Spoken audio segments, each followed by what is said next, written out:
Vamos ficar de pé para ouvir a leitura do Santo Evangelho. Está escrito no Evangelho segundo São Lucas, capítulo 24, os versos 44 a 53.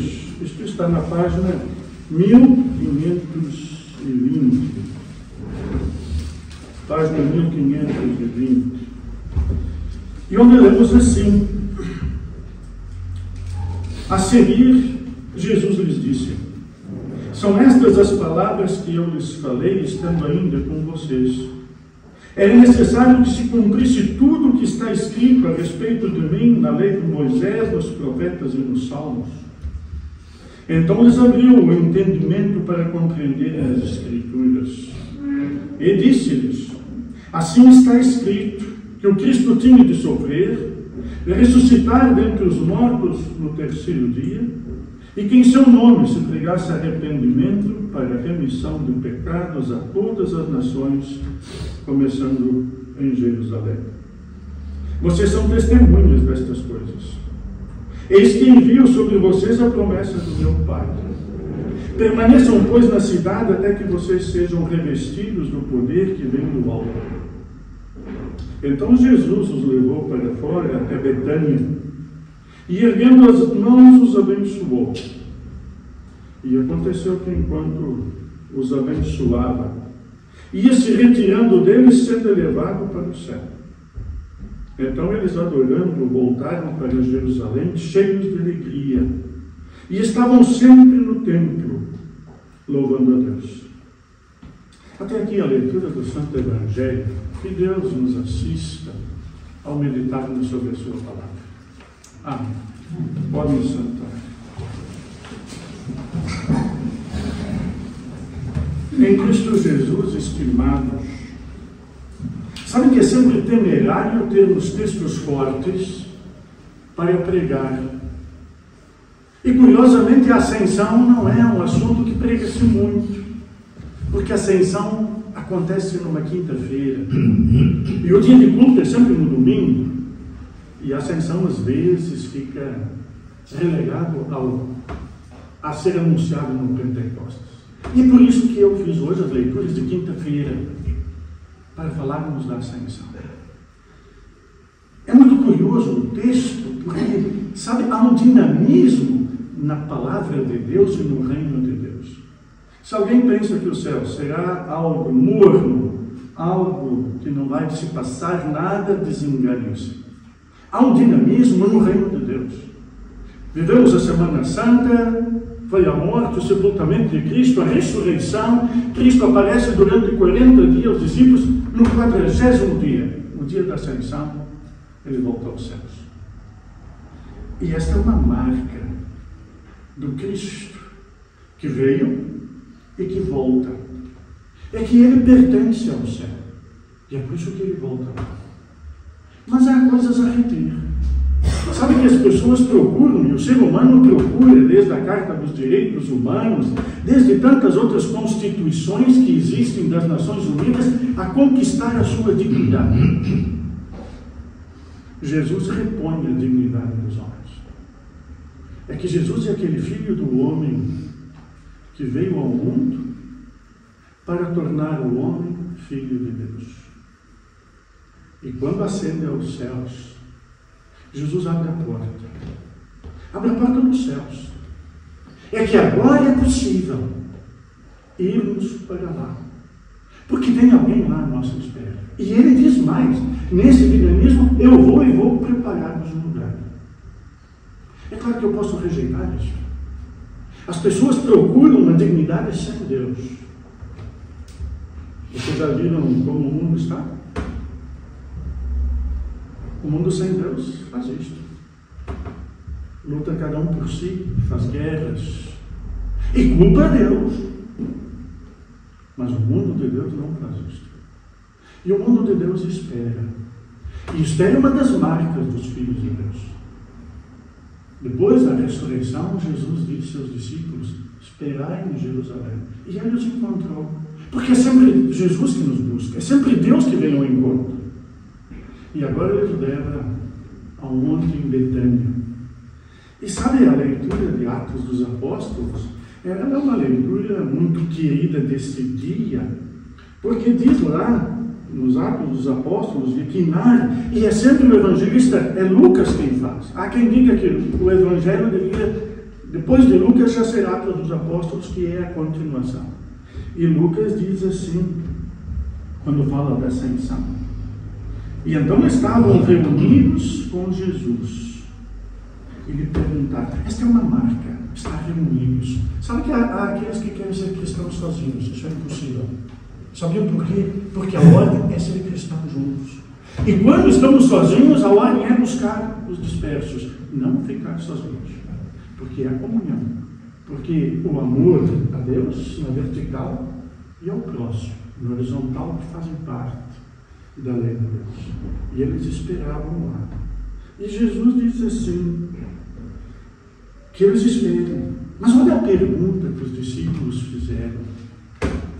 Jesus estava a falar do fim, estava a falar da despedida, e eles, mas será esse o tempo em que tu vais restaurar o reino de Israel? Sabe que às vezes o trabalho do pastor, o trabalho da igreja é confundido com algum outro. O pastor não é adivinho. O pastor é testemunho. Os discípulos não foram chamados para adivinhar nada. Não é para adivinhar datas, não é para perscrutar o que vai acontecer. Jesus diz, vocês são testemunhas destas coisas. E, portanto, é o testemunho. Eles vão anunciar o que Cristo diz.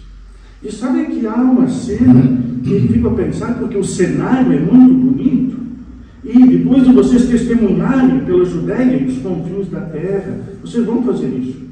E depois de Jesus ter dito isso, foi elevado às alturas à vista deles. E uma nuvem os encobriu dos seus olhos, e estando eles com os olhos fitos no céu enquanto Jesus subia. Sabe que isso deve ter sido uma imagem tremenda. Naquele tempo não havia nada que flutuasse e que voasse. Não é o nosso tempo. Eles nunca tinham visto alguém simplesmente ser tomado dentro deles e subir aos céus. E eles ficaram com os olhos fitos nos céus. Eu posso imaginar isso. Até fico a pensar que aqueles homens nunca mais olharam para o céu da mesma forma. Mas olhar para o céu é também uma dádiva. É saber o lugar para onde vamos, porque Jesus para lá foi. Sabe que Virgílio Ferreira tem um romance em que ele escreve e narra um lar de idosos. E ele diz lá que na sala de espera do lar de idosos, onde a Dona Felicidade mostra para eles que lá vivem, existia a Dona Maria, a Dona Mariquinhas, sentada na porta, à espera, e olhando para o chão com o seu destino. Sabe que muitas vezes as pessoas fazem isso. Como se para baixo fosse o nosso destino. Como se para o chão fosse o nosso destino. Jesus muda isto. E agora nós não precisamos olhar para o chão. O nosso destino está no alto. Porque aquele que ressuscitou é aquele que subiu e está à destra do Pai. E, portanto, talvez seja difícil pensar que nós vamos para o céu. Talvez seja difícil pensar que Jesus habita o céu. Mas sabe, toda a história de Jesus é essa, ele veio dos céus. E ele não podia fazer outra coisa senão voltar para o lugar a que ele pertencia. E ele veio do céu com um propósito, para que nós também pudéssemos lá parar. Ele restitui a nossa filiação com Deus. Ele faz a ponte. E agora ele liga os céus à terra. De tal forma que, indo aos céus, ele mostra-nos o caminho. Há muitos peregrinos por aí a peregrinar a Fátima, a Santiago de Compostela. Sabe que os testemunhos de Cristo, os discípulos, são peregrinos a caminho do céu. E peregrinando a caminho do céu, nós certamente teremos a alegria de testemunhar daquilo que recebemos. E sabe quem recebe uma joia? Quem recebe algo muito precioso tem uma tarefa tremenda: guardá-la. E guardar não significa sempre pôr num lugar escondido. Guardar muitas vezes significa pôr em lugar de relevo para que os outros vejam. O tesouro que os discípulos tinham foi de assistir a tudo isto. Eles viram o Jesus ressuscitado. Eles viram o Jesus que caminhou na terra e fez as obras que fez. Eles viram o Jesus que subiu aos céus. E agora eles têm uma tarefa, porque eles têm uma joia na mão. Eles têm uma história para contar, que não foi inventada por eles, não foi criada por eles, mas foi dada por Deus como dádiva para a salvação e para a vida eterna. A ascensão é dia de glorificação de Jesus. A ascensão é dia de reconhecer o poder e o amor de Deus. A ascensão é dia de sabermos que nós também, por causa de Cristo, fomos feitos filhos de Deus e herdeiros dos céus. E isso não porque nós somos boas pessoas, que até podemos ser, mas mesmo se fôssemos boas e ótimas pessoas, não nos tornava merecedores dos céus, por causa dos erros e defeitos que ainda habitam em nós. Mas é por pura graça. É simplesmente porque Deus quer salvar o homem perdido. E salvamos a nós. Aceitar esta graça é aceitar uma dignidade conferida por Deus que nos torna cidadãos de dois mundos. Estamos no mundo, mas não somos do mundo. Vivemos no mundo, mas não vivemos para o mundo. E vai acontecer a nossa partida daqui, não será para baixo, será apenas a passagem para acompanharmos aquele que espera-nos lá nos céus. E é Jesus mesmo quem diz: eu vou preparar esse lugar. Parece mentira, não? Nós estamos habituados que as pessoas nos enganem. Mas sabe, Jesus não disse mentiras. Não temos nenhuma prova de alguma mentira que Jesus tenha dito. E sendo verdadeiro e filho de Deus, não o podia fazer. E sendo verdade o que disse, então recebamos e aceitemos a dignidade conferida a nós de dar-nos o perdão e por ele salvação e vida eterna. Que Deus nos conceda. Amém. Amém.